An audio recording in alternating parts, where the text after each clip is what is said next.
ML, Soul of Detroit.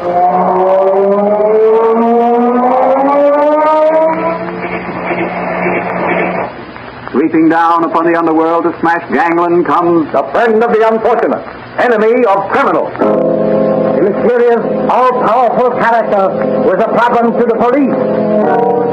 A crusader for law. In reality, ML Elric, investigative reporter. loved by everyone but suspected by none of being the Soul of Detroit. As The Soul of Detroit. he hides behind a strange mask and a suit of impenetrable blue chain armor, flexible as silk, but stronger than steel. You asked interrogator question around my suit. It's gone. What are you doing? That is not paid for by them. That is paid for by the people of Detroit. You might be qualified, ML. I'm not qualified for this job. Let me tell you something. You want to go right now? Okay? You want to go right now?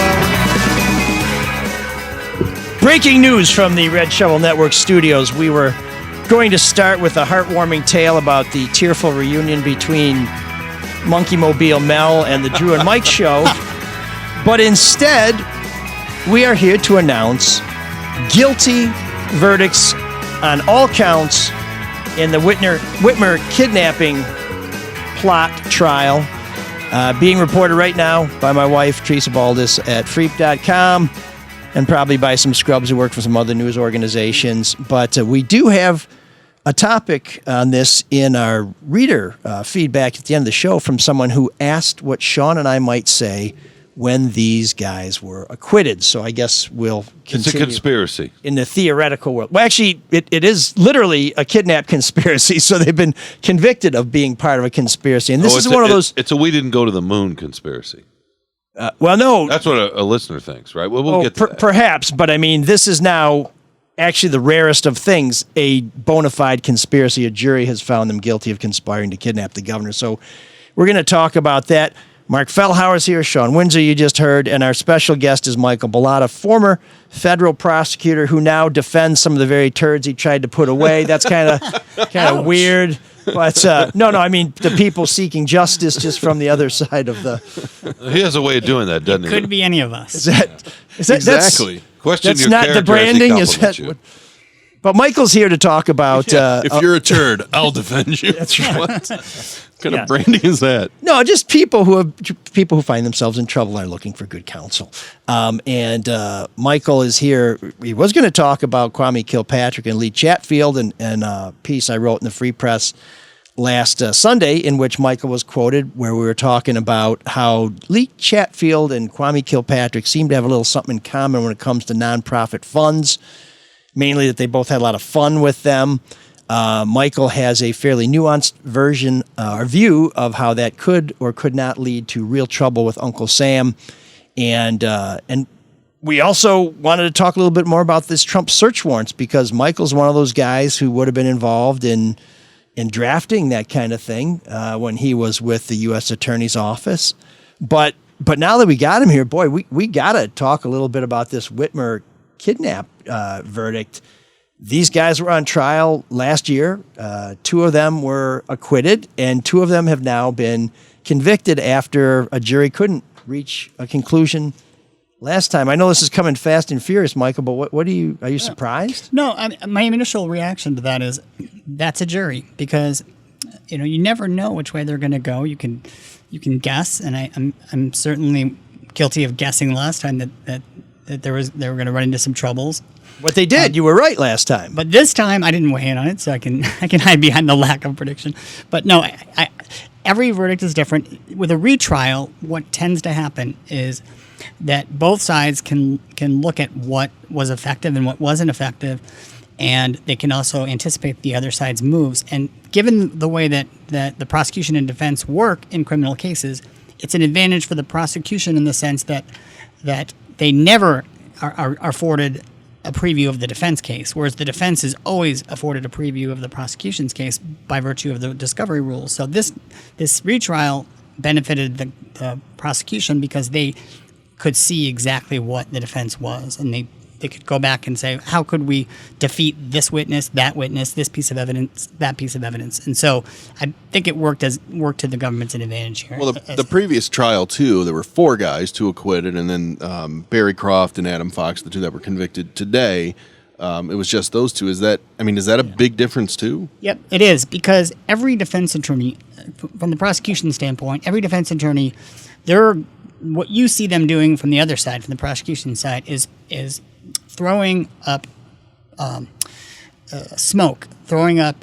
I've heard it analogized to when an octopus is trying to escape a predator. They squirt ink and they just try to confuse the issue. And that when you have less defense attorneys in a case to try to confuse the issue and to try to muddy up the facts, that gets in the way of oftentimes of the government's case. And I think that less of that must have happened here because there were fewer attorneys to do so. So I think that also helped the prosecution as well. Well, when you guys were getting ready to start the Kilpatrick corruption case, you were facing up to 5 defendants, right? There would have been Victor Mercado from the Water Department, Derek Miller from the mayor's office, the mayor's dad, Bobby Ferguson, the mayor's best friend, Kilpatrick. And from what I understand, you could have charged a lot more people. There we go. You could have charged a lot more people and brought them to trial, but there was a decision made to limit it to 5 because you wanted to stay focused. And then you got it down to 3 because Mercado at some point dropped out with a plea agreement. Derek Miller agreed to cooperate. And then with 3 defendants, we still went for 6 months. I mean, that's a lot for a jury to keep straight. And that's a lot of time to ask of people who are making, I don't know, what, $48 a day or whatever the jury daily rate is. Right, plus a free lunch, usually. Oh, a free lunch, okay. Oh, that's nice. We didn't, just to make the record clear, we didn't decide not to charge people because we wanted it to have fewer defendants at trial. We did try to settle the cases that we could settle so that we didn't have an unwieldy number of defendants at trial. And for the same reason I just explained, less defense attorneys trying to muck up what we thought we could prove to a jury as a clear-cut path to conviction. And so that was definitely good to have fewer defendants. But as far as that case, Mr. Mercado pled, the former director, for those who don't know, of the Detroit Water and Sewage Department, he pled guilty after the trial started for a week or so. And so then it was down to 3, just Bernard and Kwame, Kilpatrick, and Bobby Ferguson. So that helped our case, certainly. And even then, you still had, 7, 8 lawyers on the other side? I mean, that's a lot of voices. And you guys had multiple prosecutors, too. But, I mean, it was pretty much you and Chutko leading the charge for Uncle Sam. And then, things can get muddled when there are that many voices, that many people, that many perspectives. So you think going from 4 defendants down to 2 defendants... That's another thing that helped, yeah. In the Whitmer case. Yeah, in the Whitmer case. It also gave the jury less to focus on, too, so that their deliberations were less scattered and more focused. Well, they were 8 hours over 2 days. Does that seem really fast in this? Well, I would say it's a little fast, but not considering how long this trial was. It was an incredibly short trial, really, for the seriousness of the charges. And the evidence probably that the government could have put on. I bet there was a lot that was left on the editing room floor of the prosecution's case for it to go just, what was it, a week? It was very and this judge is telling defense attorneys, come on, let's go, keep moving.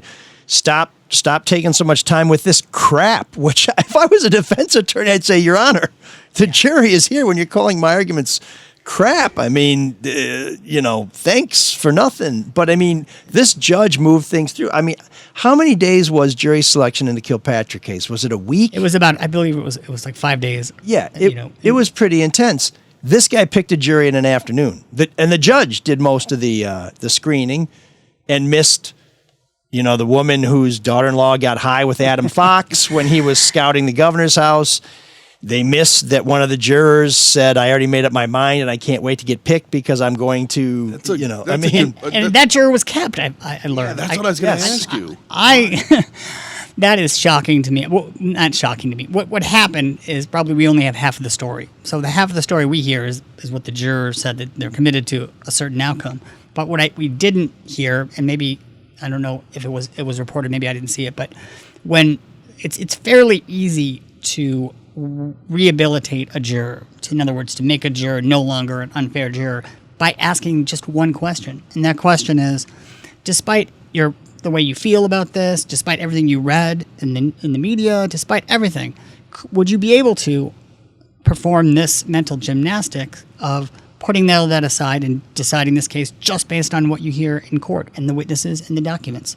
And if you say yes to that question, whether or not that's realistic, then the judge has made his record and the juror is saved and the juror stays and cannot be removed for cause. So, do you find that to be terribly realistic? Because I don't, but maybe I'm too cynical. Well, no, I don't think that people really can put strongly held views aside. I think that's very difficult. So I think judges, and I wasn't there, and I don't want to disparage Judge Junkers certainly, but the judges that I've seen judges a number of occasions, even when the potential juror says, "Yeah, I can still be fair," the judge will say, "You know what? I know you'll try, but I think your views are too strong here. So I'm going to do you the favor of not putting you in that position. For instance, in a DUI case with a homicide, I know you lost a family member to a drunk driver, so I'm not going to put you in that position of judging this defendant who's on trial for killing someone in a drunk driving case." So if there's a lot of emotion involved, maybe? Yeah, there's a lot of emotion. People, they're people, and so when they go into these situations, they bring with them all their experiences and all the trauma that they've had in their life. Now, I know trauma is very popular these days. So I like to talk about it whenever I can.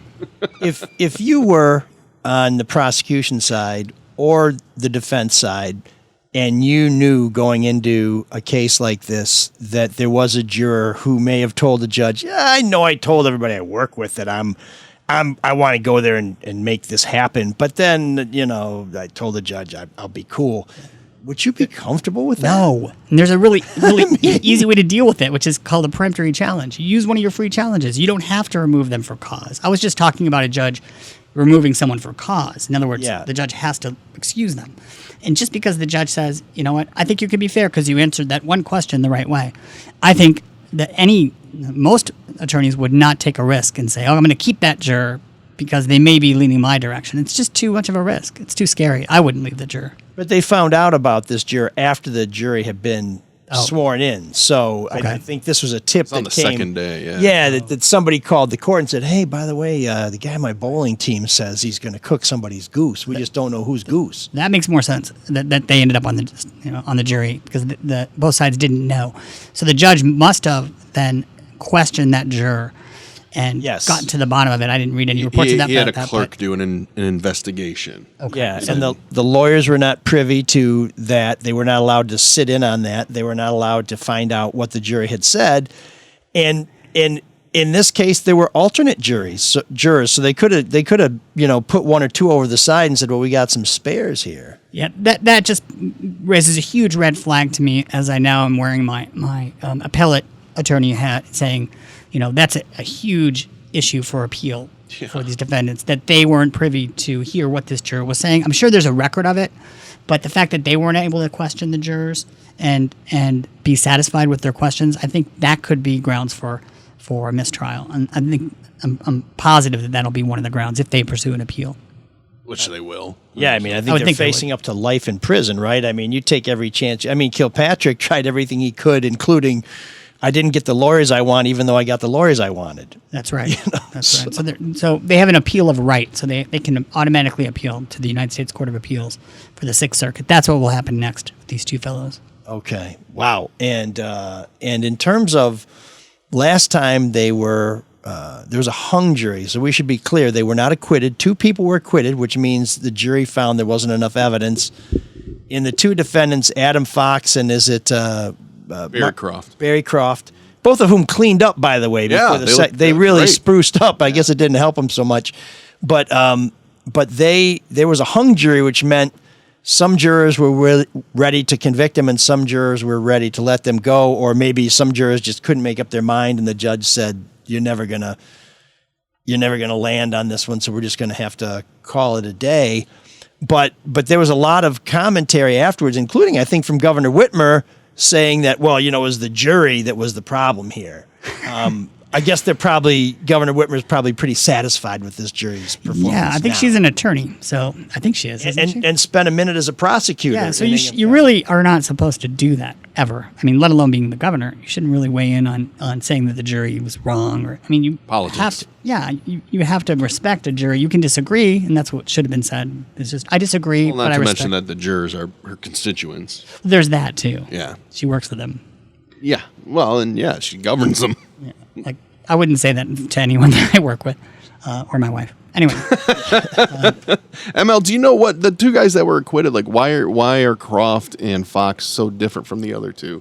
Well, my understanding is it's because they were more fully involved in everything that was happening. Whereas the other two guys might not have been there for the recon or might not have been there for some of the practice invasions and things like that. And they may have been there for some, but not all of them. But as I understand it, Croft and Fox were there for all of the major acts. And so this notion of, oh, well, yeah, they said they're going to scout the governor's cabin, but I didn't go for that. I thought that was a bunch of shit. I think that was what the two guys who walked said. And there was some interest in having them testify, but they declined. I think Fox and Croft's lawyers wanted them to testify, but they both declined on claiming the Fifth Amendment because they thought whatever they said, they may be charged, maybe in state court with some of the things that they spoke about. And I think and Michael, correct me if I'm wrong, that if they did testify and said, we didn't do nothing wrong, the prosecution could come in and just start, hammering them with all kinds of stuff that they might not have such handy answers for. yeah, the way if the government wanted them to testify, by the way, they could have forced them to. They would have had to give them immunity, but you can do that. All crimes, right? No, just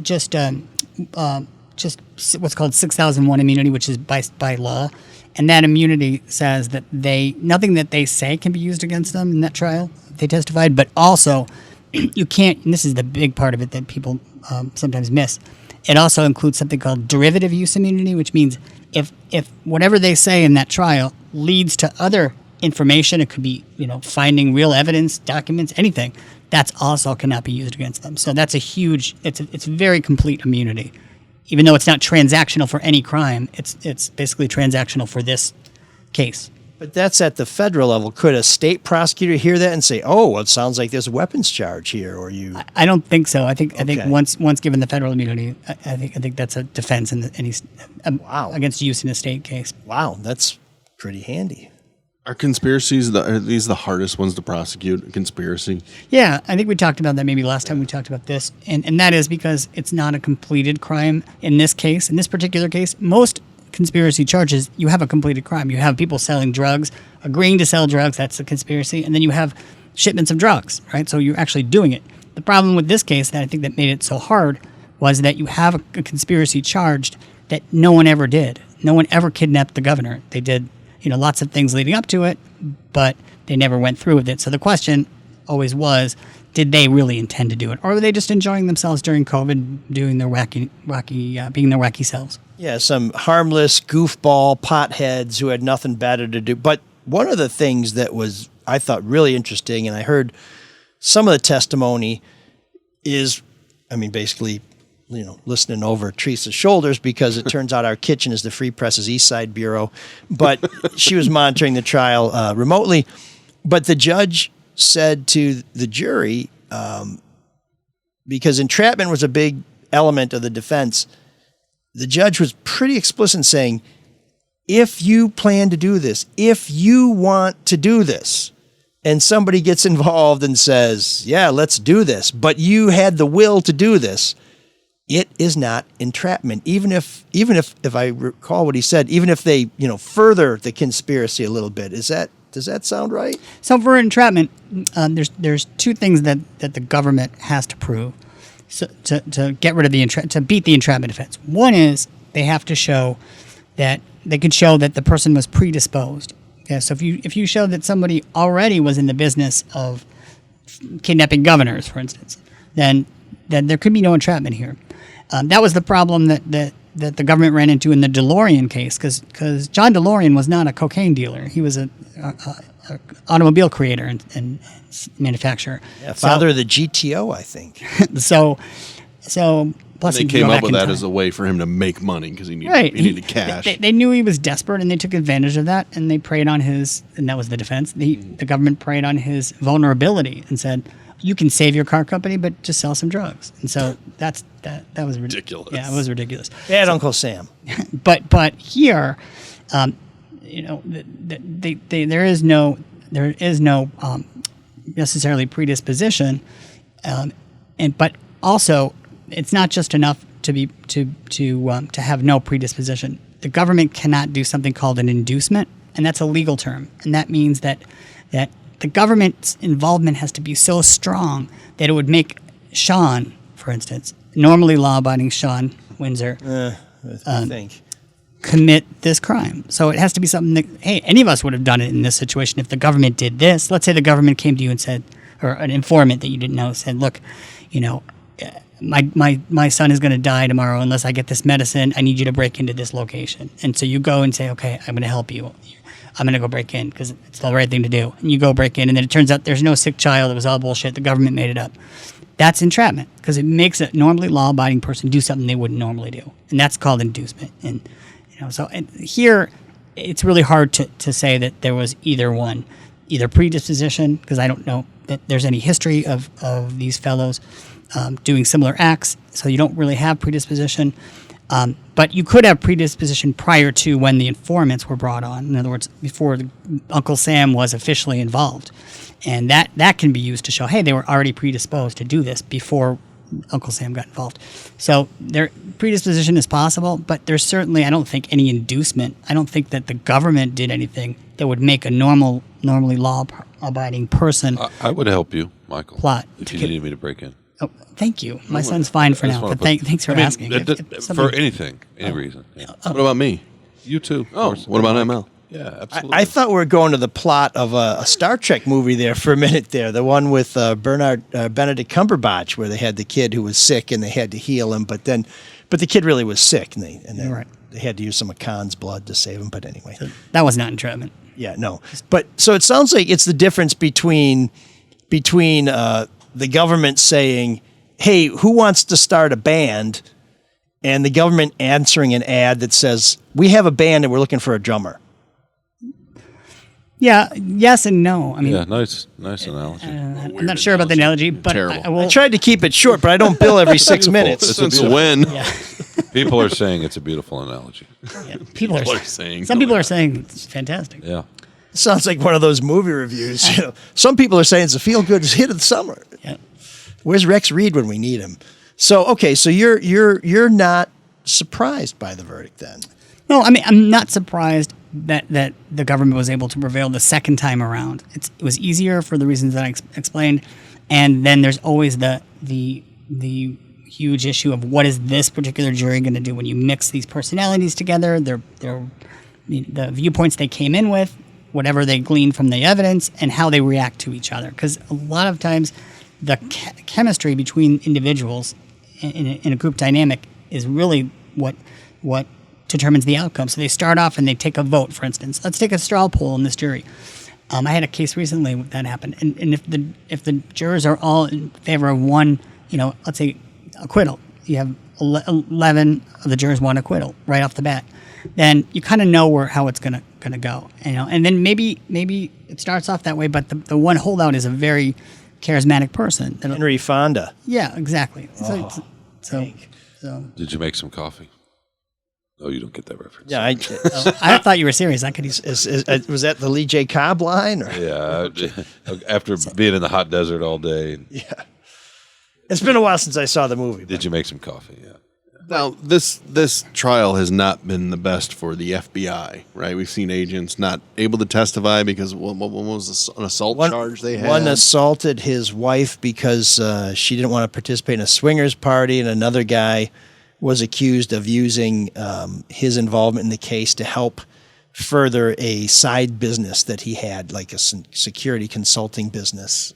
So one of the I guess the husband of the reluctant swinger, or the would not be swinger, was the star witness during the preliminary examination when they were laying the case up. But we never saw him take the witness stand because I think the government said, "Oh, Yeah, you're gone. So a lot of people see this case and say, "Wow." But the jury never saw that, by the way. The jury never saw the preliminary exam. That's just for the lawyers and the judge and all of that. But us people that follow the stories and follow the reporting see this and go, "Wow, look at what the FBI is doing. That seems shady." Or, January 6th, look at what the FBI is doing. I mean, is this to you, Michael, and following this case?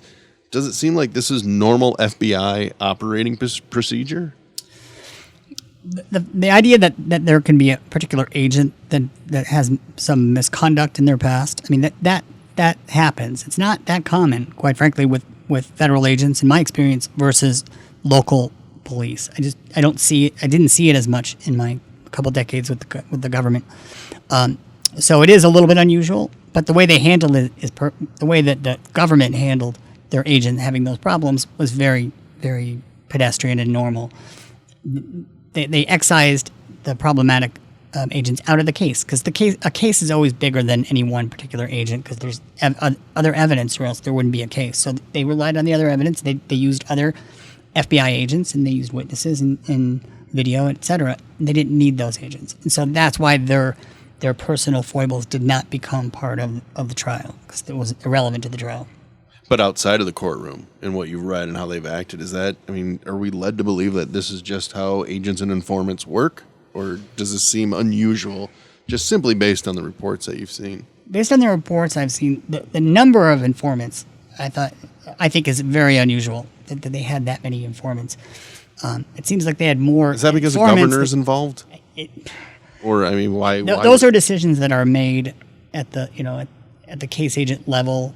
How should we best investigate this case? And so they must have thought there was some utility to get additional informants, maybe because of how you were describing earlier, how sometimes some of them would go to events and planning events, and sometimes they wouldn't, so they needed to have people, informants. But usually when you're dealing with an informant, it's one informant. It's usually one informant, maybe two, not this bevy of informants in this case. And one of the informants said that they became an informant after they realized that these guys wanted to kill cops. And if I understand it correctly, this informant was not real keen on the governor, but when you were killing law enforcement, their feeling was, okay, wait a minute now. I'm a veteran. I respect the law. And, I think it was Croft who was telling these guys, hey, does anybody want to kill a cop up in Maine? Because this guy had pissed him off because he'd done something. So there were a lot of, I think, corollary issues where people who were down for whatever at some point said, ooh, now we're doing this and we're doing that. It's like, I may take a little pause for poise here. But I think one of the things Marc may have been getting to, Michael, is we see right now, led by Donald Trump, a war on the FBI. And now we have a case where people think the FBI is setting people up, that they're fomenting, fake rebellions, and that they're behind January 6th. And then we see, with no evidence to support that. But then we do see some FBI folks who had some character issues here. And now we have the FBI being accused of maybe planting evidence at Mar-a-Lago. And I think a lot of that comes from because the people at the top are political appointees, right? The attorney general. Well, I think Comey, didn't help the FBI too much with some of his handling of the Hillary Clinton stuff. But does when you started as a federal prosecutor, I imagine the FBI was sort of seen as the Jimmy Stewart FBI as opposed to now, which is, I don't know what the hell it's seen as, the Cheech and Chong FBI or whatever the hell it. Yeah. Does that concern you? It is. It's very concerning because. And is that something you can use as a defense attorney now? Yeah, but I'm in a particular case, I would obviously focus on that agent. It may the whole anti-FBI sentiment might be helpful to as a defense attorney, but as a citizen, as a taxpayer, I'm really disheartened by this, by the attempts by Donald Trump to use the FBI because it's just another one of his plays from his playbook of just blame the people investigating me. And it's been nice during my career at least, And I actually listened to the last show, and I think you had Ellen Langell on, who worked for the Washington Post for many years, and he said that he couldn't recall a single time. I mean, I think he's been in the business for around 40 years. He's very old. Yeah, he's very seasoned, I like to say. Oh, yes, wise. Nice. And he said that he doesn't know of a single instance where an FBI agent was alleged to have planted evidence. And that was always my feeling, that they were the top of the top, the cream of the crop of any kind of law enforcement, even more so than their brother federal agencies like DEA and the other agencies, Customs certainly.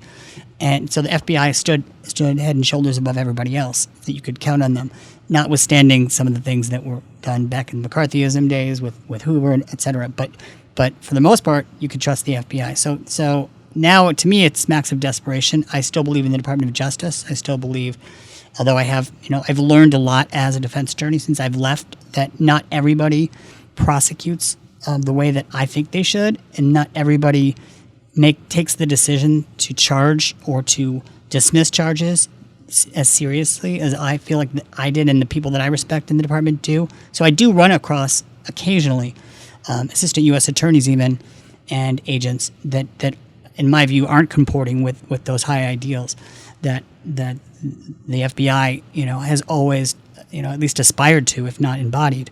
And so it is disheartening to see this trend, and I'm hoping it's just a short-lived trend, and then we get past this. And keeping the department apolitical this points out how very important it is, and that's why the one good thing that I'm drawing from the whole controversy now with Mar-a-Lago is at least the public distance that the White House is purporting to put between them and the department, because I think that's essential. If you don't have that, then we devolve to a banana republic where we are doing things like even Ukraine has done in the past, where they prosecute the former president, and also they've prosecuted former prosecutors who prosecuted people. So if you are a prosecutor in Ukraine, for instance, and I know this because a friend of mine served with the Department of Justice in the State Department over there for many years as a legal advisor, and he told me that you get prosecuted as a prosecutor over there. So keeping prosecutors, federal prosecutors, and the FBI, at arm's length from the White House, I think is critical, because you can't investigate the White House. And when I've gone overseas to talk to other prosecutors about their system, I've gone over to talk at the Marshall Center over in Germany, and there I spoke with. I lectured to about 160 different countries, and there's only 200 countries in the world. So we had representatives, like top law enforcement people from all these different countries. And to a person, the thing that they were most amazed at by the United States and our system is that we could prosecute and investigate politicians, people that had power. That is unheard of in so many countries. We don't realize that, and that is because of this separation of powers, and it's because that the White House traditionally has not put a finger on the scale of justice in the Department of Justice. And But people will say, so that's a yes. You're concerned. But people will say, okay. People will respond to that and say, but yeah, even though the judicial branch is separate, look at what the judge down in Florida, look at who he donated to, because we have so much information. And the judge, which I found this interesting, the judge in this Whitmer case, I believe, was appointed by George W. Bush. I mean, we know who they're appointed by, so it just kind of opens that door. Yeah. Well, the head of the FBI is Christopher Wray, who was put there by Donald J. Trump. And so was the judge who signed the warrant, right? But I want to get back to you for a second, Michael, what you said about hope for the change, or this is just a blip. Because I think what Trump has shown, Ron DeSantis of the world, is you can just say what you want and it'll stick if you have any kind of cult of your personality, right? Yeah. And that's why I worry that it's not a blip. Because Trump's kind of showing a path. If you have any kind of charisma at all and you hammer something over and over, right? I still think he's unusual, though. But he's not going to be the last. I think he's really good at it. No, he won't be the last, but I think he's really good at it. He is really good at it in a sociopathic way. But it's like our government is now becoming entertainment. Entertainment, social media, it's all seeping into every aspect of public life. Of elected representatives. Well, everyone always says everything's politics now. It's like, no, everything's entertainment now. But anytime, Ronald Reagan did some of this to some degree, right? Not that we need to go back and litigate putting that. The people in the audience when he would do his State of the Union. Or just, he would say certain things, and because he had a charisma his own, different from Trump, right? Well, Kennedy. The whole Kennedy- idea that just go get what you can and screw everybody else. He didn't say it a lot in of that people way. say but Kennedy won because he was more charismatic. absolutely, on go the back to television. Kennedy beating Yeah. Nixon in that way. But it's the same with Reagan. I mean, the ideas that stuck in the 80s were because of him. Some. I almost don't want to ask because the whole Trump raid thing kind of bothers me because we don't know. There's just so much we don't know. But are you surprised? Are you surprised that they got a warrant to get documents from Mar-a-Lago? Not surprised. So what I will say is I think that doing a search warrant at Mar-a-Lago is the very last thing that Merrick Garland wanted to do. I really think that his hand had to be forced, and the people that are out there saying no, this is just the Democrats because they're in power going after the former president because he was a Republican. They didn't agree with him. That's completely misguided, I believe, because I believe that Merrick Garland, from everything that I can tell, he was somebody that was vetted to become a Supreme Court justice, and he was not particularly controversial. And so I believe that he is trying to keep the department separate from doing the bidding of Joe Biden and the Democrats. And he doesn't want to be in this position to be seen that way because he understands the value of the Department of Justice reputation, and that's really all they have. They could have all the agents in the world, but if they don't have the trust of the people, if they don't have that reputation for being independent and for really being a Department of Justice, then they had nothing. Then all these years of doing the right thing means zero. And so that's what I'm hoping that does not happen. And I hope that Merrick Garland maintains that separation. And so far, it seems like President Biden is abiding by tradition in that way. Let's back up for a second because you talked about the Justice Department being independent, but then you said Merrick Garland's hand was forced. Who would force his hand if he's independent? I'm sorry, I should clarify that I believe that the situation and the facts forced his hand. From what I can tell, he had no choice.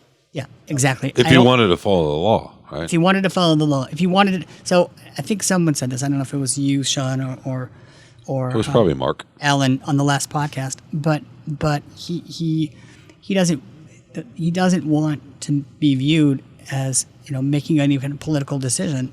And he wants it to be based on he's doing it because he has to do it. Well, if it is political, it's a terrible political decision. It only helps him. Exactly. It only helps Trump. It would be the most basic and obvious political move that you could even think of to do this. So it doesn't seem to be political. And I think the point that was made was it's more political to do nothing. And that's because you have to ignore evidence of a crime to do nothing. So as much as it would be nice, probably, and at least in my view, if there wasn't so much evidence for instance, for Biden to just pardon Trump and say, you know what, let's heal the country, let's move forward, just like Ford did to Nixon. I would like that just because I'm so sick of all this nonsense. It's not helping, solve any problem that we have in this country. So I would like to see that, but I also am someone who was a federal prosecutor for a long time. I believe in the rule of law, and I think that when push comes to shove, you can't overlook something so obvious because then other future presidents and if the president can do it, anyone can do it. So this is the lowest bar that you have to clear. If you allow it to happen for the president, then I think it applies to everybody. It's a conundrum, right? Because you're talking about the greater good of where the country's at. I'm curious what Mike and Marc think about that. What do you think about the idea of Biden pardoning Trump? Let's say it gets to a certain point and there's some evidence that comes out. And then Biden says, "Okay, I'm going to pardon you because I'm looking at the bigger, longer picture and the simmering pot that we're in and starting to boil." I think we probably need to have him accused of a crime before there's a pardon mentioned. So I said some evidence comes out and there are charges or whatever, and he pardons him. Look, he's still a former president. I'm sorry, that does afford you different, respect, or it's just a bonus to be a former president. But if it's improper handling of federal records. I don't know. I mean, I don't know. It's not worth it. In my view, that's not worth it. Why bother with it? Because look at why bother a local charging him with it? And I think that's what a lot of people feel like. If this is just, hey, he just took records. Okay, now you got him back. Do you remember when Jeffrey Feiger got indicted for contributing illegally to John Edwards' presidential campaign? Basically, bundling campaign contributions. Yeah. Was it technically illegal? Absolutely. Sure. Was it going to bring any good to anything to have this protracted trial where they brought Jerry Spence's corpse out of retirement? Sorry, Jerry Spence. But I mean, did that really do anything? No, you wasted a lot of money. It was a stupid prosecution because it was a technical crime. And who was harmed? And nobody was harmed. Exactly. It was just a waste. And so, if I were Merrick Garland and there was some technical violation not done to provide information to the Russians or to do something that was true espionage, then I would let it go. And I would just say it's just not worth the cost. I feel like he just probably would show people like, hey, check out this letter that Kim Jong-un sent me, Well, that's right. That's what he cares about is how does it make him look cool. Sure, and maybe, So why didn't he technically return? that's illegal because he was wants to asked show over and people over and the over. letters that Kim Jong-un No, but why didn't he sent return him. for the last year or however long he's been asked? No, I don't know. I can't answer that. That doesn't make sense. That he Right? wouldn't, unless he just didn't care and didn't spend any time. They've been on it. asking him for him for, what, a year? Yeah, oh yeah. So why not just return him? Because I've been meaning to clean my gutters for a year. There's a lot of Exactly. other shit I'd rather do first. I find it amazing that his lawyer would sign off on it, right? Saying that, yeah, we gave you everything. Well, I don't think The client tells you that. That's what you exactly. believe. That's what I think. What is the But I bet lawyer you going to say, Mr. Ex-President, I'm going to need to go into your personal quarters and start going through all these boxes to make sure what you told me is true. It's like, yeah, I don't think so.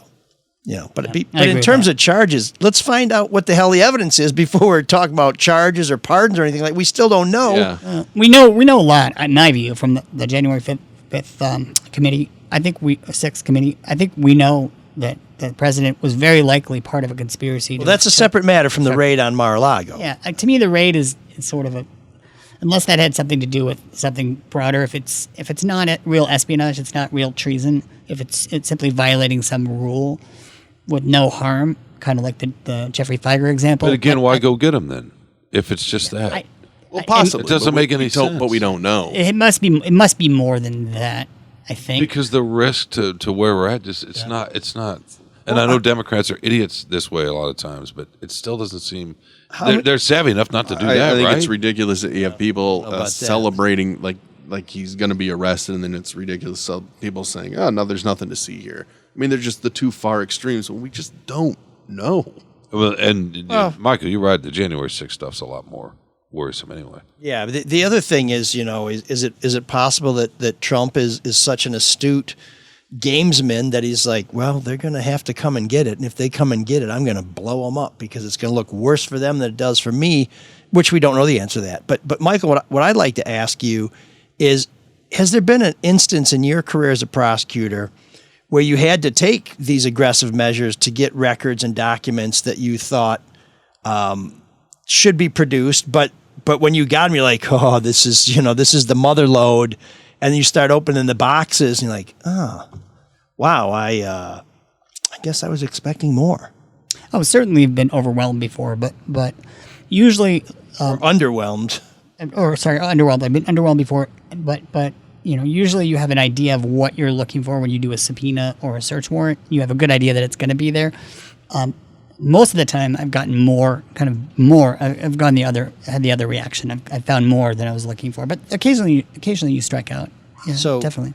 Again, we're a long way from Florida, but do you think that this may be one of those instances where the feds had a pretty good idea what they're going to get with these search warrants, and that when they get the documents, there may actually be more than they were expecting? Conjecture, but I would say that's likely. I mean, they likely found something that they didn't know about, because I almost always did. And then that was helpful to my investigation. And then they'll have a big political decision to make, basically. Exactly. If we're being real, that's- right, yeah, Mark? Yeah. It's without going to a be a doubt. political decision. That's the difference between this and every other search warrant that ever happened. This is the former president. It's never happened before, and it has ramifications to the country for decades and decades to come. I liked it better when our ex-presidents fought crime, like on Saturday Night Live. Bill Holmes. The The ex-presidents, that was great. They Or were Rob Banks, like real with heroes. Gary Busey. What was the movie? Oh. Keanu Reeves. Point Break. Yeah, fun movie. Oh, God, Love it. yeah. Love it. Yeah, although Gary Busey's in trouble again. I saw that. So, Well, before we get to my stellar work for the Free Press, Sorry, it's taking so long. I can't see. I see 56 seconds. That's all I see. yeah, no, I thought 59 this was now. a countdown to ignominy, but we should thank the people who make this show possible. Specifically, You. I'd say our donors, but we really only It's have one you. that we're counting on. But we also have Luke Nowacki and David Hall. And David Hall is he's there to help you take some money out of your house and save some money and do all kinds of That's great right. stuff. They can do a lot of creative things now that rates have, gone up a little bit from their historic lows. You can get the home buying help that you've been looking for from Hall Financial. They have the Buy Smart program where they help buyers by offering down payment assistance. It's not a bad deal. Multiple benefits from the Buy Smart program.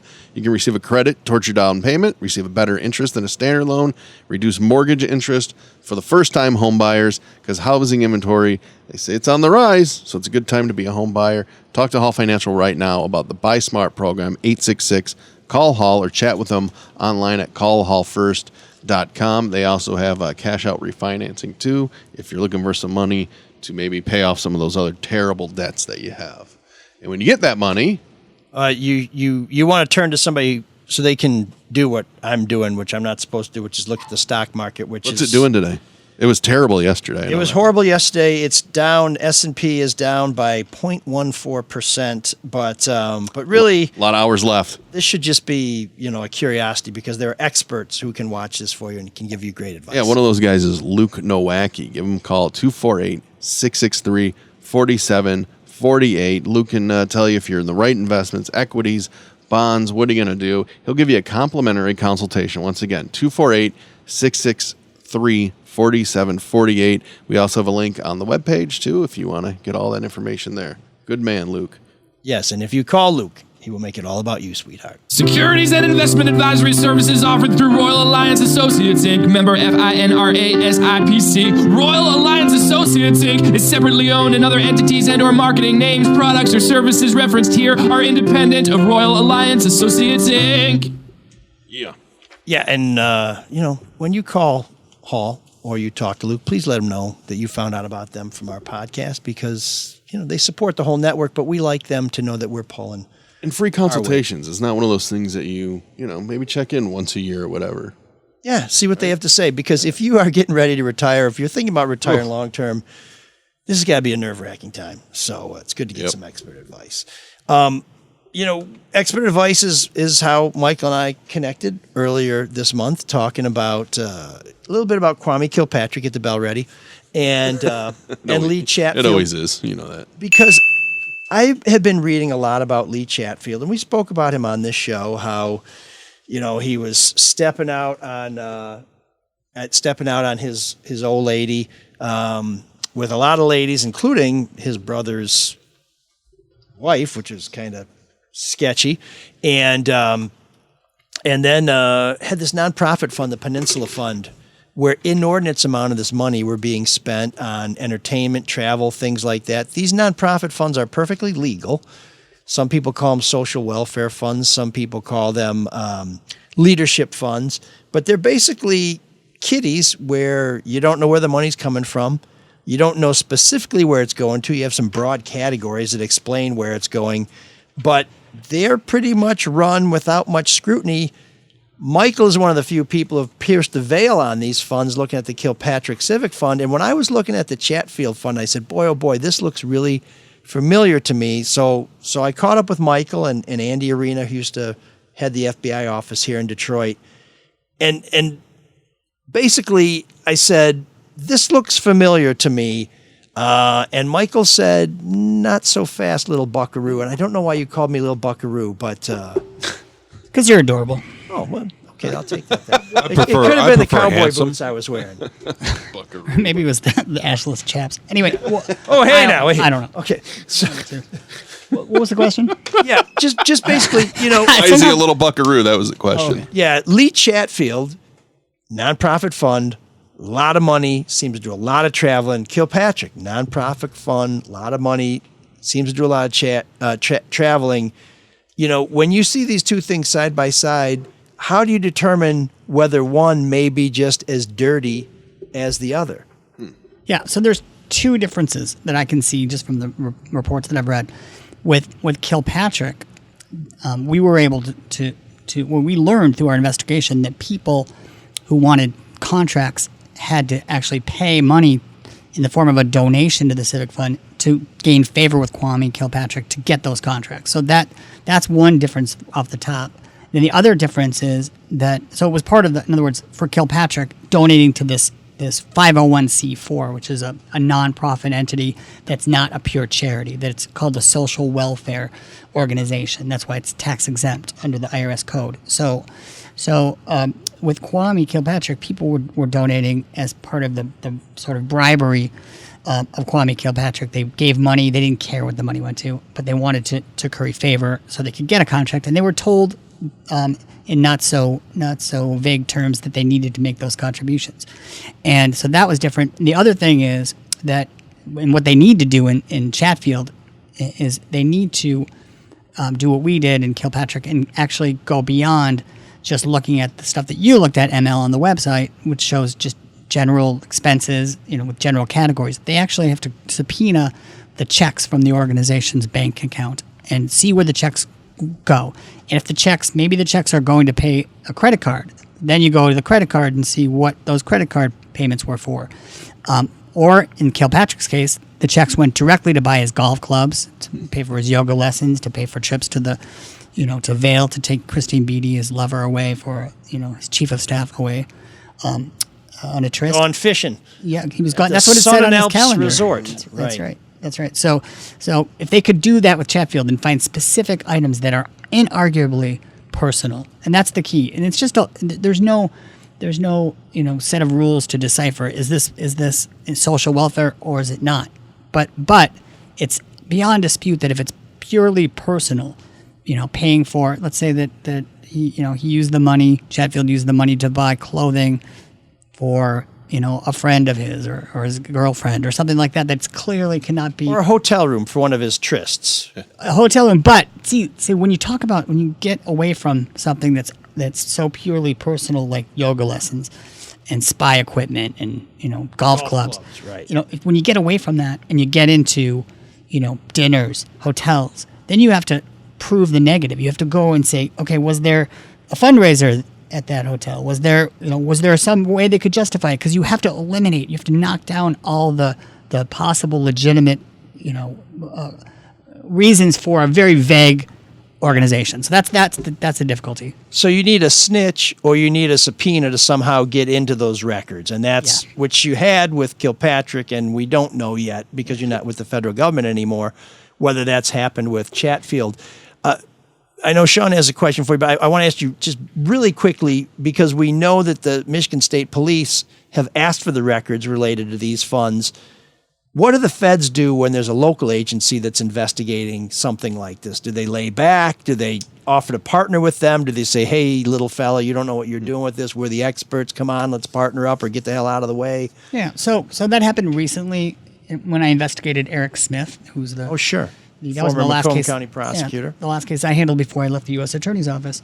And so we had a federal investigation of Mr. Smith, including a federal grand jury investigation, that's public information that was going on. And in fact, Mr. Smith ended up getting charged with obstructing that federal grand jury investigation because he was telling, his junior APAs, prosecutors, to lie to a federal grand jury, which was crazy. Can't believe he did that, but he's in federal prison now. But we were doing a simultaneous investigation with the state. They were looking into the forfeiture funds and how that was used or misused, and we were looking into just straight up fraud involving his campaign, which ultimately he was charged with obstructing our investigation into that. So you wouldn't necessarily say, well, it looks like the state's involved. No. We'll just sit back. You might say, hey, we're interested, so we're going to do what we do. No, more likely more usually what happens is when there's a federal investigation, if the federal investigation doesn't yield enough evidence, or at the end of the day it doesn't look like a federal interest will be served by bringing a case, then I've given cases to the Attorney General's office in Michigan. That's happened before. It happened with Gabe Leland, and that's one of your favorite cases to talk about. So we can. Yes, the blown kiss. Too bad I don't have more time because I'd like to hear more about that sushi restaurant. But, So when you guys had the two things with Smith, did you guys talk to the AG's office and say, "Hey, we're doing something. Let's not step on each other's toes"? You just say, "Well, we talked to him, but we have to be very careful because of the grand jury rules. There's secrecy rules in the grand jury, so we can't share any information that we got by a grand jury subpoena or that was from testimony in front of the grand jury." Okay. Shawn, take it away. I'm not sure there's time at this point. I think we need to let. No, he's going to make time for you. He's got 2 minutes based on my clock. You got 2 minutes? All right. Shawn is very succinct. How long are you going to take? Well, it depends on how long you're winding. I mean, you already just wasted about 15 seconds. I know, and I'll try not to be like Mike. Okay, as quickly as I can say, I was sitting at a light. There's 10 seconds wasted. Yeah, sorry. I'm sitting at a traffic light this morning, right, in a lane to go straight, and there's a turn lane to me to the left. And all of a sudden, out of nowhere, comes a truck, a pickup truck. It's a red light. He weaves around the lanes and the turn, and he goes left through he runs the intersection. He takes the corner too hard, goes up on an embankment, teeters to the right, glass, and his car starts flying everywhere, pieces of it, falls back, teeters back to the left. I think he's going to flip over. Somehow he wobbles and stops. This is Mike Bullotta, not Mike Morse. No, right. So this all but goes I still on, win. And I can see, all I can see is a guy's arm in the truck. It's 100 feet from me at that point. And it was shocking and startling. Then he tries to speed up, and he's burning rubber and smoke's going. He's trying to go. And all of a sudden, here comes a cop, slow rolling up. So they'd been chasing him. Mm-hmm. Right, and it was, and it took me back to my own accident, and so you start feeling all this adrenaline and so on and so forth. Are you sure you weren't watching Beverly Hills Cop? No. So, Just the truck. 10, 15 minutes later, I'm trying to recount it to somebody in my family, and all of a sudden, I can't remember the name or the color of the truck. You can't remember these details, and I got to thinking, as a lawyer, when you get witnesses, and it made me realize just how unreliable. Even sitting here talking to you about it, and you would ask me certain details, and I was literally in it. He missed me by a foot. Right, so how do you, this is what you don't have time to answer, but just it couldn't have been dealing you, with though. witnesses, The one that was dealing with witnesses and the testimony and all that. It's just and people's memories. Well, the thing I'll say about that is there's a reason that like 80% of the cases that get reversed or where people are let out of prison that are on death row for being wrongly accused. Almost all of those were based on bad witness identifications. Almost none of those are scientific evidence issues. And that's why DNA is so valuable. And so, yeah. That's why jurors want it too, right? Exactly. And that's why when people say there's no direct evidence, it's all circumstantial. Ladies and gentlemen, circumstantial evidence is the best evidence because it's objective. It's science. That reminds me, have you seen Mind Over Murder on HBO? Because I know you and I like to talk about. Oh, okay. Because that's about 6 people that convinced themselves they murdered somebody when they clearly did. And one of the people to this day still believes she was there when the murder happened. Isn't that something? She wasn't. No, it's fascinating. And I couldn't tell you if this truck was black or gray or silver. That's because you're old. Michael's got to get back to his truck. In order to avoid any windows. Other murders of attorneys for not being on time, I got to go. Yeah. Thank you so much for Thank you, having me. Michael. Thanks for coming in. The other thing is prosecutors lie. They say, we have an eyewitness who can nail your ass to the ground. He remembers the color of the truck, what time it was, and then Shawn shows up. That's why they want to plead these guys out, because you get in there, with your coffee stain on your shirt because you freaked out and I didn't freak out at all. It's just stuff happens so fast, and you're trying to remember what sticks in your brain. There's no shame in freaking out if a truck almost runs you off the road. No, what it did do was put me back spinning in Chicago at 70 miles an hour. Yeah, it was a little that adrenaline rush all of a sudden. Even though it wasn't me, it also made me think about you, Mike, because of just this idea of police chases and what it does. I mean, there were a lot of people in that intersection that were really lucky this morning. Oh, right? Yeah. Because he was trying to outrun the cops. Now, they weren't screeching after him, but, they were clearly chasing him. I'm glad you're okay. This reminded you of me because of my police chase or because I write about that? Wait, you were in a police chase? No, but just it was a long time ago, 1985. Just this idea of the weighing catching that particular person in that moment versus maybe 84. The greater issue of public safety and maybe they run over somebody or run into. I mean, right? I mean, that's why they have the protocols. That you're not most police pursuits, or there should be very few police pursuits. I mean, There has to be a compelling reason that the person who they're pursuing, and each department has a different protocol, but they have to believe that this person is going to harm somebody. It can't just be like, oh, that asshole's not going to pull over, I'm going to get him, because there have been cases where they've chased people and they go through neighborhoods and they jump a curb and they land on a bunch of kids selling lemonade, you know, or they saw through a bus. I mean, it's not uncommon, which is, you know, hey, listen, we don't want something worse to happen because somebody did something bad, but at the same time, you don't want everybody who's an asshole out there to figure, well, all I got to do is hit the gas because I know they won't chase me. No, it's an how do you interesting, make that decision? Yeah, it's an interesting balance, isn't it? But in DPD, what's supposed to happen, last I checked, is when you're going to initiate a pursuit, a commander or somebody has to authorize it. See, I knew you would have lots of interesting because, and if you don't, and these cops get in trouble because they're like, we're going after. Well, who authorized it? Well, nobody, but you know, he was going. You know, and that's very well. And how quickly do you go for the authorization? You know, I mean, you got to start the chase, right? And well, yeah. I mean, if somebody's in a Charger and they hit the gas, what are you going to wait a minute? No. A minute later, they're 2 miles away. How long are you going to wait? That's what's tough. amazing That's too is that's just a tough gig. How quickly that kind of stuff happens. Have y'all have experienced that to some degree? What, like some a car level? accident or something? Just all of a sudden, here comes a guy running through, and he's trying not to. I've pulled a guy over. What? Wait, what? Yeah, this was back in. Did you have a siren that you kept in your? No. This was in '91. Put up on top of the hood. A guy rear-ended me on TJ Outer Hooker Drive by 94, and I just gunned it and I got on him and I kind of forced him to pull over to the curb. And it was just a young kid, and he was kind of freaked out. I said, "Just wait here." Did you yell "citizen's arrest"? No. I pulled out my ties? my astronaut application, and it had a little badge on. And I said, "Just wait here." And I went to the corner to the house there. And this is in '91 when things were not quite as rough. And I knock on the door, and a guy answers the door behind the burglar bars with a shotgun. And I just said, "I just need you to call the cops. That's all." And he's like, "No problem." I said, "Okay."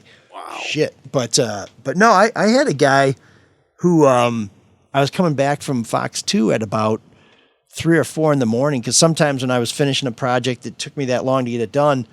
And I'm right by my house, and this guy just goes hammering through a red light.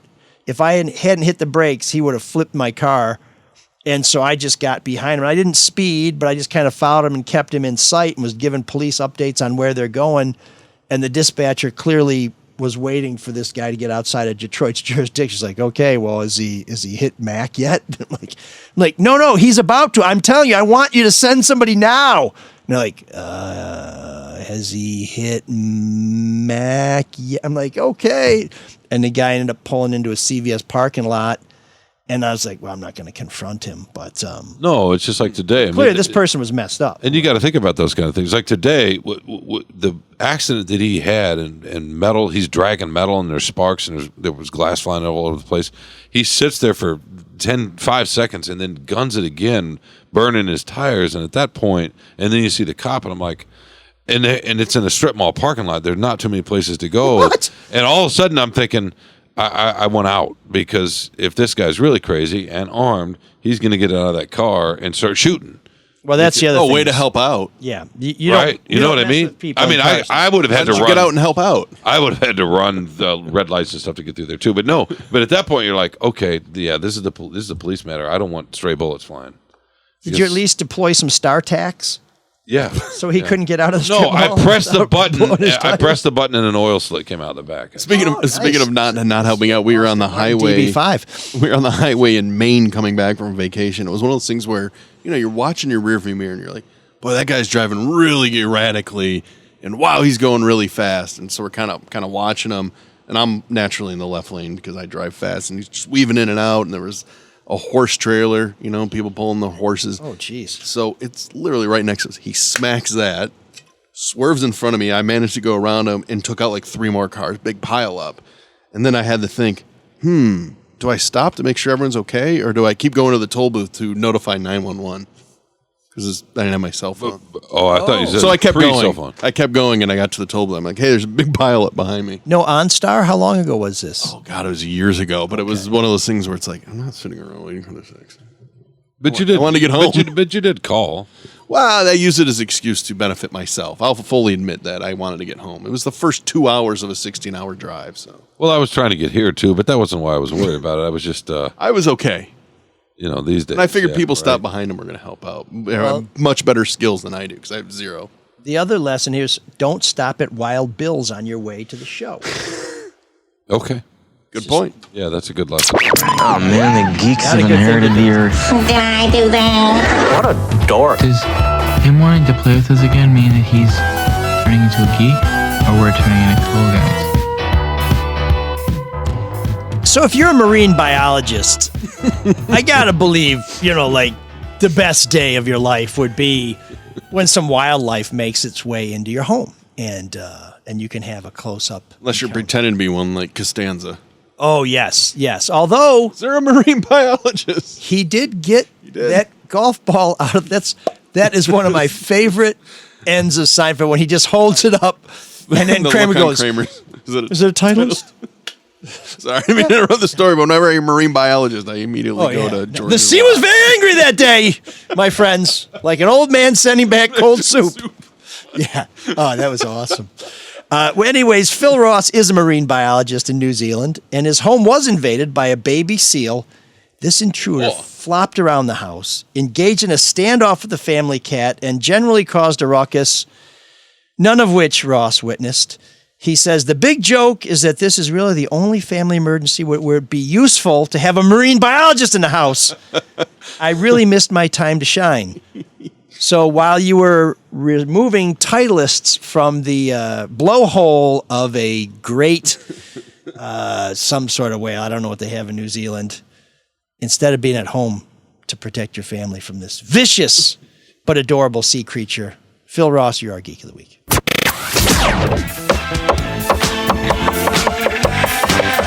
See you again.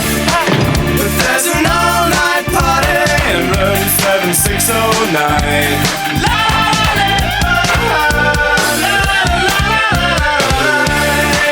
And you can dance together all night if you've got the time.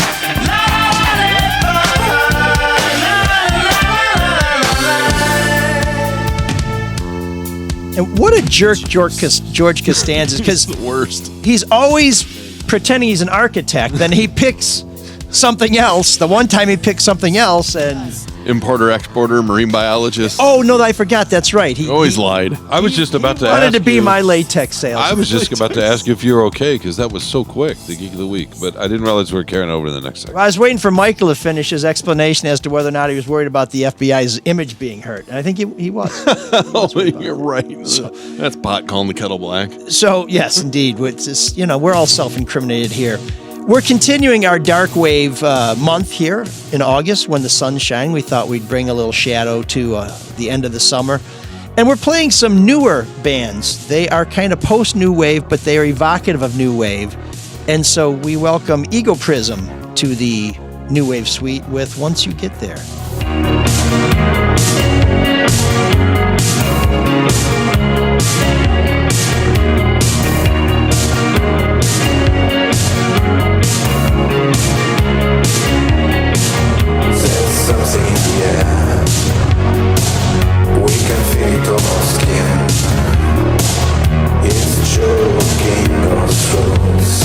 Like a countdown, like a ghost.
So that's Ego Prism. It's a French solo artist who's kind of solo. His name's Ego Prism. I just noticed the name. That's where the ego comes in. It's just him. He's like, c'est sur moi. No, don't translate it. I know what it means. Oh, it does. Okay. You know, my favorite movie poster when I was in France is, they have the metro is lined with movie posters, and there was one from Dumb and Dumber was out then. Yeah. And it had a tagline on it, like they'll have their little catchphrase, and it said, I think they still call it Dumb or Dumber. It was like bet ou plus bet, whatever it was, but it said lequel est le plus intelligent? Aucune, which means which one is the most intelligent? And the answer is neither. And that's the tagline for Dumb or Dumber. I'm like, the French have a way of saying things. That's fun. So you said this is this guy's new? He's like post 2000. No, I wanted more French stories. Kind of think. Come on. That really sounded. That was fun though. I wanted to hear more. That really sounded like it was straight out of the 80s. Yeah, it was great. Do you have some more stories about the Metro? Oh, I have all kinds of stories about France, but I know. In fact, maybe we should play. Sorry, Mark. Riding on the Metro by Berlin someday. One of the great new wave. Do you like Berlin? Oh yeah, I love Berlin. I've never been to the city. The city or the band? I've never been to Berlin, but I've heard very good things about it. Me too. I've heard very good things about it. Mark has been. I've been to the city, yes. So we are looking for your suggestions for Dark Wave Month. We have one more week before it's over. So, get them in. We love to hear from anything you have. Why only one more week? Okay, but Shawn wants it longer. We'll do it longer. I've enjoyed this, yeah. Oh, okay. Yeah. I noticed. I don't know if I believe him, but I saw Shawn tapping his feet. He put his pacifier. I enjoyed that in song. He did not go to the bathroom during that song. Did I take my pacifier out? No. What you're saying? No. I'm just saying. Which opening? You were. Whoa. What? That's actually not a pacifier. Well, you were talking about. You want to make sure that's been washed if you just picked it up off the floor. You were talking about. You were talking also about, not a ring pop, okay? Just You were talking about assless chaps earlier. Maybe Michael was. You were talking about that was our esteemed member of the bar. I don't traffic in that kind of tawdry talk. Before the show, my you were mother asking listens me if to this anybody show. had actually tasted your, What? Who? What? Yeah, you were talking about that before the show. That's what I was greeted with today, listener. I don't remember that, but yeah, how does my shit taste? Oh no! You said somebody is really loving your shit, and I said, oh, how does it taste? But really, what you were referring to is my high quality journalism. Yeah, no, it's available at the I thought it was a good column. It's been good every week. This I know. is my point, and I'm trying to keep Michael content, so he keeps doing it. You know what I'm saying? Do I need to? Is that implied? What I'm really saying? Why here? is he not? Are you not content? No, it's a pleasure and a privilege to do it. It's just I want to try and get into some bigger topics. It's tough to do that on a weekly basis. I don't know how you write as many columns as you do. I've been off for a bit here, but these are deeper pieces you're doing. Don't sell them short. This is the whole trick. No, I'm not. I'm just saying I can't get to the bar on Friday if I keep doing this shit every week. You can still go to the bar? Yeah, but the kitchen's usually closed because it's like after 10 or 11 o'clock at night. These things take a long time. And people don't want to talk. This is the difference. This is the difference between TV and newspapers that I really miss TV is we far too often take a no comment from someone where in TV you go get them. But they're still not going to say anything. You just get them not saying anything. Yeah, but you got video, so it's more compelling. Sometimes they say something, but the thing is, so then more that's of them, gotcha. more people will talk to you because they know you're going to come get them. And I have never had Mayor Duggan blow me off because he knows if I have a question for him, I'm going to meet him in the parking lot, and he would rather sit down and answer it when he feels like he's ready to answer it, as opposed to, hey, somebody's coming. Good point. By the way, are you wearing shorts today? I always wear shorts. Really? Oh, I just don't normally sit on the side of the studio, so I could see that. Stop leg gawking at everybody. So just to clear this up, because there are some sophisticated listeners out here, I'm not wearing assless chaps. Thank These God. are shorts. These are shorts. These are assed shorts. He's flexing his quads right now. For those of you who can't see. Hey, all right. Assed shorts. Yes, they're just shorts at that point. Oh, is that what? Okay, Yeah, I think so. And these, all right, what's next? I'm in this chair that on Fridays was occupied often by jorts. So, well, we want to thank our donors. Bryant continues to underwrite the show, adding best wishes to intern Patrick, who is now back in Grand Valley State University pursuing his degree in communications.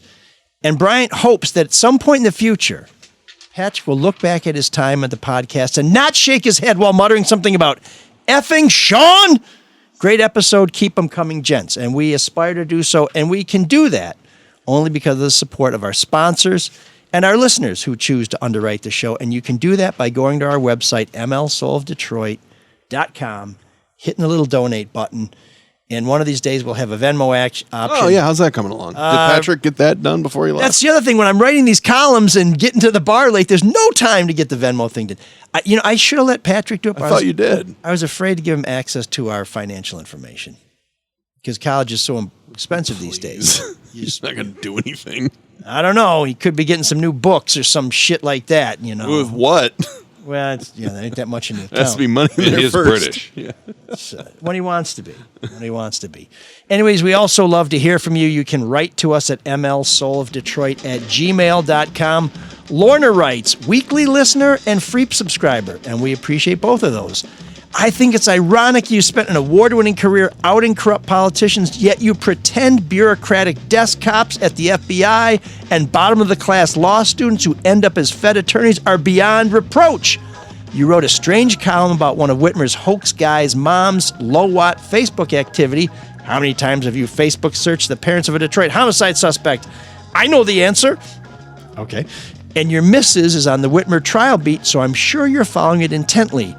Jury deliberations began yesterday. If these poor men with the entire FBI, DOJ, political class, and media against them get another hung jury, acquitted, or whatever, will you and Shawn finally admit this was a hoax, set-up, entrapment campaign from the get-go? Now, I don't think we've ever argued one way or the other that. I don't recall that either. But this... In fact, we haven't argued in a while, period. Well, no, but I mean, I don't think we've discussed the merits of whether these guys did this or not. I mean, if anything, I've shed more light on the challenging upbringing of Adam Fox than any reporter, yes, you have. Including the aforementioned column about his mother's Facebook posts, which were not to necessarily share with the world what his mother feels about things, but just to bring some more light to this environment that he was in, this conspiratorial, this paranoid, this angry broth that he bathed in. And bone broth. If people think, oh yeah, Michigan could be a big home broth place. I was thinking bone broth. Oh, bone broth. Okay, I got you. So that didn't make any sense. But I think, you know, these are the kind of things that may drive somebody to take this sort of extreme action. And the jury's job was to decide whether these were just frustrated, pathetic men or dangerous men, and Lorna did not have the benefit of the verdict when she wrote this, so we should note that, but they have been convicted, and I guess until I hear otherwise, I'm going to have to assume the jury that listened to all the evidence, all the testimony, got it right. Yeah. Have you read the part that these are dirt poor? Yeah, no, we're getting. Do you want to take that? No, I was just... You have a nicer voice than I do. No, I don't. I really don't. You're much more, soothing in every way. No, the voice is better. The words are not as good. Okay. I'll take your word for it. These are dirt poor and low IQ men. This whole thing was such an obvious Fed hoax. I have to assume you're playing along because you have to toe the line while at Freep. You're trying to be Jed Clampett? What's going on? No, he's trying to be you. Yeah. Oh, I knew that. Pretty dead on. Yeah, that sounds like me. It is just like the feds were doing with low IQ Arabic men 20 years ago under the guise of preventing fake nonsense, which friend of the show... I'm sorry, Lorna. Mike Ratai has defended. The Hutari. The Hutari. Well, yeah. So listen, the Free Press doesn't tell me what to write. In fact, most of the time the Free Press is like, what the hell is this guy written? Because we got to roll the presses. But I don't toe the line for anybody. You know, I've left a lot of jobs because I'm not going to be somebody's boy. But federal hoax, I mean, how can you say that? Most of the evidence that convicted these guys was their own words, their own texts. They were caught on tape. They were caught on camera. I think it feels a little weird, though, when you have agents or informants, kind of pushing it, right, and pushing it. But I thought Michael explained the whole entrapment. You hear a lot of defense attorneys say, my client was entrapped. But I thought his explanation of, well, if they were going to do it anyway, or if they're already on that path, that's where the difference comes in. So yeah, and I think I didn't sit through the whole trial. I don't know, but I kind of, I guess, put too much trust in a jury and defense attorneys and prosecutors and judges. Well, the other every thing trial's is different. There's this presumption that we fall in line with law enforcement. Geez, I've exposed a lot of corrupt cops. I've exposed probably more corrupt public officials than anybody in the history of the world. Anybody in the state who's alive right now. Okay, just the state. But perhaps the Midwest. But in this case, and New Hampshire, this evidence was pretty. It took me a while to get going up there. This case really, it was much like the Kilpatrick case, where it was the electronic evidence that was very persuasive, and unless they hypnotize these guys to say things like that and to draw maps like this, it's tough to put this on the feds. Now, were they serious? Were they truly dangerous? And this gets to Lorna's tough, yeah. next point. I admire writers who go against the grain and are fighting for these men who frankly seem to be low-born white trash without a pot to piss in. Well, I don't know if I'd agree with all that, but I'm the writer who revealed their background, so okay, whatever.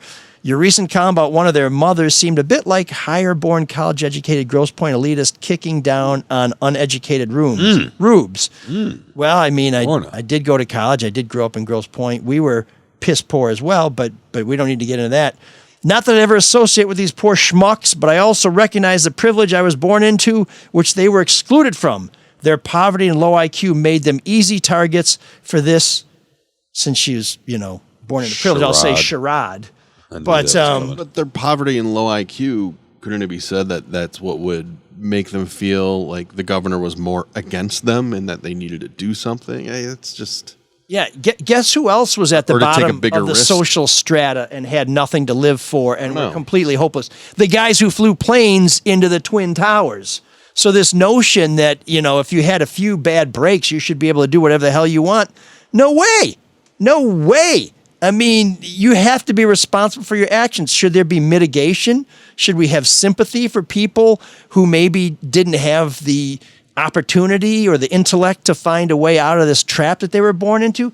Absolutely. But should we say, life sucks, so go ahead and chop up a bunch of nurses or blow up a school? No. And just remember, these two guys are convicted. The other two... which Lorna didn't know when she wrote this. Sure, so fair enough. But these two guys are convicted. Two actually admitted to their role and took a plea deal. And two were fully acquitted. So they're each all different. And like I said, I didn't sit through the trial. It's a great point. Well, it's true, though. I like to come here because you make great points every week. I don't. I'm just kind of dumb. No, you're not. You like to play that way. Try to figure out what I don't know. Super smart. You're much smarter than Mike. It's good to know what you don't know. Much smarter than Marc and me. Sitting here with two sandbaggers. But yeah, no, Lorna, listen, we think it's... Don't talk about my body. We think it's important that people know about their background because it helps explain their story. It helps... Well, it's an interesting story anyway. It helps provide some perspective on how they may have got there. Speaking of perspective, I don't normally get to sit on the side of the studio, and since I am, I'm looking across and I'm seeing a poster of the Kwame Sutra, and I just noticed, and I'm not sure why I ever noticed this before, it says M.L. Elric and Jim Schaefer. You are on the top. Yeah. Where you should be. Alphabetical. Yeah. Okay, so I like that. What's your point? He's like a child. He just is whatever he sees. I'm just glad. What else do you see in here? You're on the nothing. I'm just glad that you're on the top. Okay, well, there you go. He likes you as a top, not a bottom. Yeah. Craig says, this is a damn shame. How can Roberta Jacina... Oh, can you get Roberta to join one of the RSN shows as a guest or guest host when someone has a birthday, baby, moves, or needs to go see the naturally occurring Mount Rushmore? Yeah, thanks, Marc. I'd love to have her on as a guest, Roberta Jacina. Yeah, Roberta Jacina last week. We're very sorry to hear that she would no longer be the voice of mornings on WWJ News Radio 950. She was let go in a cost-saving measure. She seemed blindsided by it, too. Yes, and well, I will tell you, as someone who auditioned to be her partner when I was unemployed, there was no indication that, get comfortable because you may be the guy.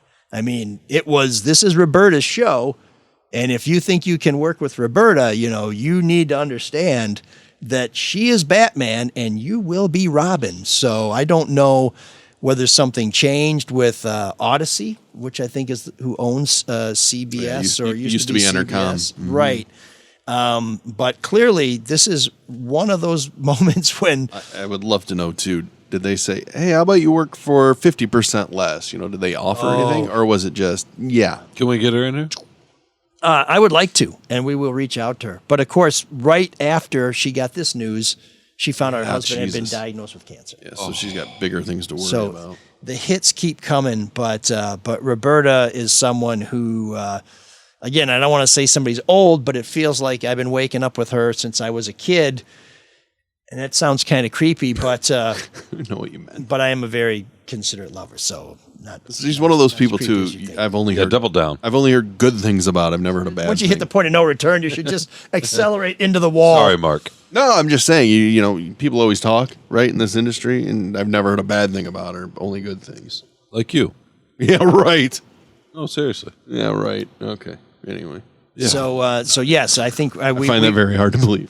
We would love to reach out to Roberta, and since we broadcast it, probably what was her bedtime, we'll let her adjust to the new hours and see if we can get her on the show. Because I just she's good. Yeah, great voice. And boy, oh boy, to do that job, one of the reasons why I didn't pursue that as hard as I might have otherwise is I just don't know how you would 6 a.m. schedule. No, the shift starts at 3 a.m. Oh, 3 a.m. At 3 What? a.m. Yes. Why? What are they doing at 3? Yeah. Oh no. Sorry. I've heard her arrive late. Yeah, no, it would have started for me at 3 a.m. to get up and get ready and all that other stuff. But I think the shift a lot starts of primping at 4 or 5. Yeah, because you need to know what happened overnight and so studying too. Yeah, well, on that show, it's programmed down to the minute, so you're just going. So you don't just sit down and pick something up and say, "Oh, it looks like there was a Bazam and a Kajakazan." You need to know what's happening because you're telling people what goes on all over the world. Yeah, for sure. It's a real program. And she brought a personal touch to it as well, where she would talk about things that she was interested in. And because but you're right, man, they had to stick to that clock. Yikes. Oh, my God. Ugh. Yeah.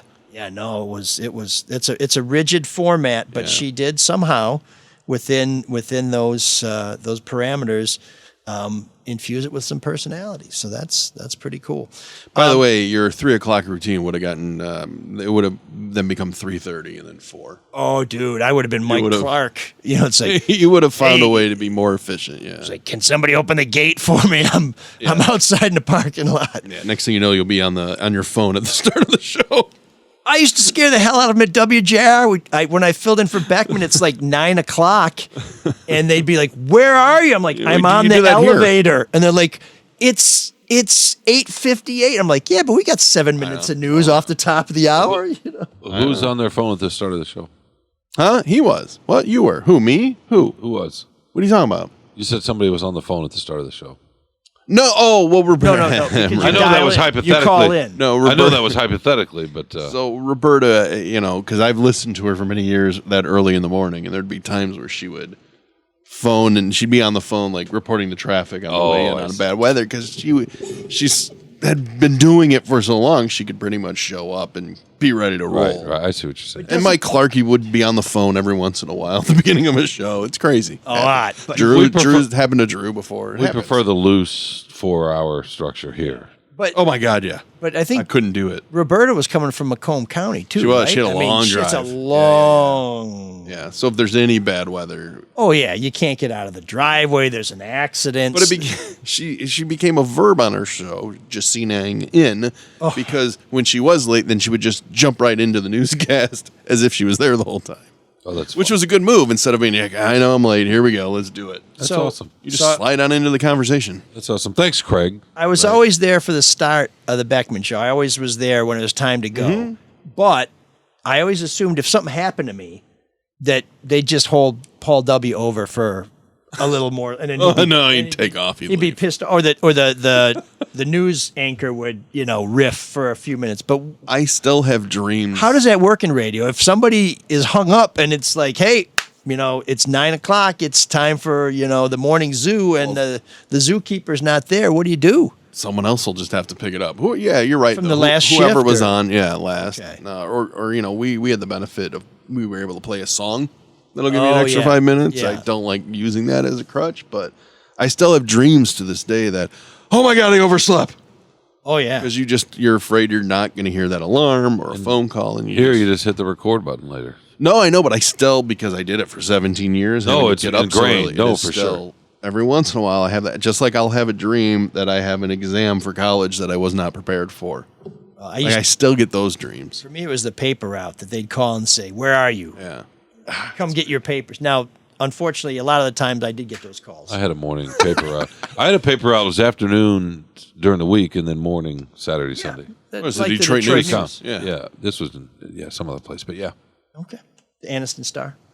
Oh, that was a good newspaper, family newspaper. Yeah. What was it? Anniston Star, Anniston, Alabama. Star. Oh. It's the I cradle. thought I reported on everything, Jennifer and John. Cradle of greatness. No. That was pre Jennifer and her amazing Oh, haircut. it's a really good little family paper. Anyway, I shouldn't Please say acknowledge little. my terrible joke. Yeah, no, that was great. That was hilarious. Yeah, the Carlson Shawn shows What an asshole. got good stuff, so we're good with that. Just good stuff. Just a blind tease. Just trust us. Just a blind tease. Actually, we're going to talk about a $99 sundae. How about that? Oh, at the Sugar Factory? Yeah, and where to get Italian beef because of the Bear. This is an amazing the sports FX cast. show. Did The you show watch has it? caused a rage, and so people want to know where you can get an Italian beef sandwich in Okay, Detroit. look. So we're going to have Sue Salaski, our venerable food writer from the Free Press, on to talk about Italian beef and a $99 Well, she wrote an article sundae. about it. She did. And a $99 sundae. Did I much say to that? your, much, There we go. Yeah, much to your chagrin, I'm going to extend the show even longer. The This is in Bear? the sports department. The Bear? Did you watch that show? I did. Did you like that show? I did. Oh, my God, I fucking hated it. But I've cooked, so. Oh, so have I. In a restaurant? Well, I mean, does fast food count? I've done that too, kind of. Don't punch down on me. I'm not. It's just Lauren that will write another email about what he just did. I'm not punching you down. You're saying somebody making $7 an hour in a line, burning and cutting themselves, and that kind of harried, crazy chaos is looking down. I hated it as a show because I felt like everybody was yelling. It's the same. Did you watch the whole No, I watched episode 1, and I'm like, I'm never watching this show. No, again. it gets. You got No. to stay with it. No, stay stupid. with it. Not doing it. Stay with it. Not doing it. Yeah, come on, man. You like all that? You like all that violence and so on and so forth? No, I just don't want to be yelled at for 17 minutes straight like that. Oh, it changes a little bit. In any Is case, that the British guy? The British guy? Gordon Ramsay, whatever his name is? No, this is an actual scripted series. Hate It's a scripted series where they're constantly with yelling. some magnetic performers. In any case, Tell you what, it's the same reason I didn't like Uncut Gems. Did you ever see Uncut Gems? Yeah. Is that the Did you like circumcision it? show? I stopped watching it. I thought it was terrible. Yeah, It I was don't. Awful. The jumpy cuts get to me a It little was, bit. You know? Yeah, it was just a mess. So's the Bear. No, the Bear's got a lot more soul and heart. But anyway, go ahead. Can't wait to hear her on your podcast. Yeah, no, I'm sure you'll listen. I have some. What's the plug? I have some Better Call Saul update. Oh, have you watched it? No. No. Okay, great. Okay, that's. Did you know that Bob Odenkirk died during the filming of the final season? Yeah. I guess it's not Wait, an update. that was very common knowledge. Oh, sorry. Okay. Sorry. Did you know that, Shawn? No. Oh, okay. We also have the Charlie Duff News Hour and the Drew and Mike podcast here on the Red Shovel Network. Yeah, and what else? Cyrus, take us out. Can you dig that? Can you dig it? Can you dig it? And now here's M.L. Elric himself to say a few words.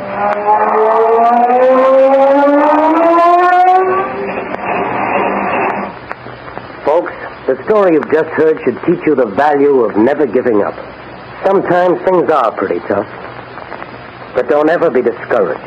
Whether it's a business task or a school chore, the men and women of today and the men and women of tomorrow should stick to their jobs. You will always find a way out. Something will always turn up, or a friend will lend a helping hand, like Dr. Fellhauer and Shawn. So just keep trying.